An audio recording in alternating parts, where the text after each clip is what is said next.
Hello guys, welcome back to my YouTube channel. അപ്പോൾ നമ്മുടെ ഇന്നത്തെ വീഡിയോ എന്ന് പറയുന്നത് ഒരു വ്ളോഗാണ്. അപ്പോൾ ഇപ്പോൾ ഞങ്ങളുള്ളത് പൊളോണിക്കയിലാണ്. നമ്മളിവിടെ വന്നത് ദേവുവിൻ്റെ മുടി വെട്ടാൻ വേണ്ടിയിട്ടാണ്. അപ്പോൾ നമ്മൾ ലെയർ കട്ട് അടിക്കാൻ ഓർത്ത് വന്നതാണ്. അപ്പോൾ ആദ്യം തന്നെ അവർ ദേവുവിൻ്റെ മുടിയൊക്കെ നല്ലതായിട്ട് ഷാമ്പൂ ഒക്കെ ഇട്ട് നല്ലതായിട്ട് പതപ്പിച്ച് കഴുകി എടുക്കുന്നുണ്ട്. എന്നിട്ട് അതൊരു ടർക്കി വെച്ചിട്ട് ഉണക്കി തലയിൽ കെട്ടി വയ്ക്കുന്നുണ്ട്. അപ്പോൾ നമ്മൾ ആദ്യമേ മാൾ ഓഫ് ജോയിൽ പൊളോണിക്കയിൽ പോകാമെന്നാണ് വിചാരിച്ചത്. പക്ഷേ അവിടെ ചെന്നപ്പോൾ നല്ല തിരക്കായിരുന്നു. കുറേ സമയം ഞങ്ങൾ വെയിറ്റ് ചെയ്തു.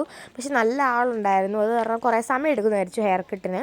അപ്പോൾ ഞങ്ങൾ ലക്ഷ്മി സിൽക്സിൻ്റെ അടുത്തുള്ള പൊളോണിക്കയിൽ വരാമെന്ന് വിചാരിച്ചു. അപ്പോൾ ഞങ്ങൾ അവിടെ വന്നേക്കാണ്. അപ്പോൾ ഈ ഒരു വീഡിയോയിൽ ഞാൻ ഈ ഒരു ഹെയർ കട്ടിൻ്റെ ഫുൾ സ്റ്റെപ്സും കാണിച്ചു തരുന്നുണ്ട്. അപ്പോൾ അവർ കഴുകിയ മുടി പിന്നെ ചീകി ഉടക്കളയാണ് ചെയ്യുന്നത്. പിന്നെ ഫ്രണ്ടിൽ നിന്ന് കുറച്ച് ഹെയറിൻ്റെ പോർഷൻ എടുത്തിട്ട് കട്ട് ചെയ്ത് അങ്ങനെ കൊടുക്കുകയാണ് ചെയ്യുന്നത്. ഈ ഒരു കടയിൽ അത്രയും തിരക്കുണ്ടായിരുന്നില്ല. വിഷു ആയതുകൊണ്ടായിരുന്നു അവിടെ അത്രയും തിരക്ക് കൂടുതൽ. പിന്നെ ഞങ്ങൾ കുറേ സ്ഥലത്തൊക്കെ കയറിയിട്ട് വരുന്ന വഴിയാണിത്. ഞങ്ങൾക്കൊരു ഫംഗ്ഷൻ വരുന്നുണ്ട്. അപ്പോൾ അവർക്ക് കൊടുക്കാനുള്ള ഒരു ഗിഫ്റ്റ് മേടിക്കണമായിരുന്നു.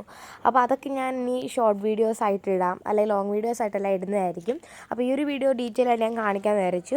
അപ്പം എല്ലാം കട്ട് ചെയ്ത് കഴിഞ്ഞ് അവർ മുടി ഇതുപോലെ ഉണക്കി എടുക്കുന്നുണ്ട് ഡ്രയർ വെച്ചിട്ട്. ദേവുവിൻ്റെ അത്യാവശ്യം നല്ല നീളമുള്ള മുടിയായിരുന്നു. പിന്നെ നമുക്ക് ഭയങ്കര പാടാണ് ആ മുടി വെച്ച് അത് നനഞ്ഞ് കഴിഞ്ഞ് ഉണക്കാനും അങ്ങനെയുള്ള ഭയങ്കര ബുദ്ധിമുട്ടാണ് മുടി മെയിൻറ്റെയിൻ ചെയ്ത് കൊണ്ടുപോകാൻ വേണ്ടിയിട്ട്.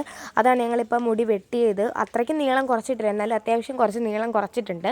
അപ്പോൾ ഇതാണ് ഈ ഒരു ഹെയർ കട്ടിൻ്റെ ഫൈനൽ ലുക്ക് എന്ന് പറയുന്നത്. അപ്പം എങ്ങനെയുണ്ട്, നിങ്ങൾക്ക് ഇഷ്ടമായോ? ഇഷ്ടമായെങ്കിൽ നിങ്ങൾ കമൻറ്റ് ചെയ്ത് പറയാം കേട്ടോ. അപ്പോൾ നമ്മുടെ ഇന്നത്തെ വീഡിയോ ഇത്രയേ ഉള്ളൂ. അടുത്ത വീഡിയോ കാണാം. ചാ.